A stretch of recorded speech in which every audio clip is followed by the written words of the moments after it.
როგორ მოხდა თაზო სარეაბილიტაციო ცენტრში?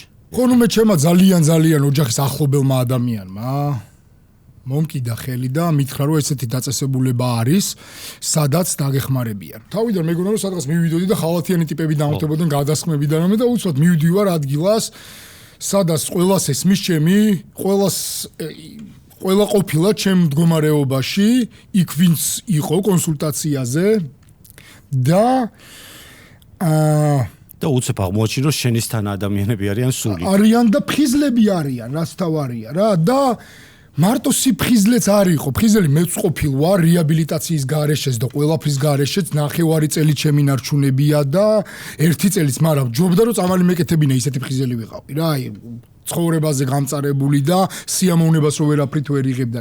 და იქ ხალხი დავინახე ვინც რეალიზირებული იყო და რაღაც თავის საქმე ქონდა და ეს იყო რა რომ აი ყოფილი ნარკომანი თუ დამაში 12 ნაბიჯის პროგრამა იყო და ესე არ ვიძახთით, ანუ დამოკიდებული ადამიანი იყო, რომელმაც შეძლო ყოფილიყო სუფთა და რეალიზირებული ყოფილიყო რა. რეალიზაცია მოახდინა თავისი პოტენციალის და თავისი თავის.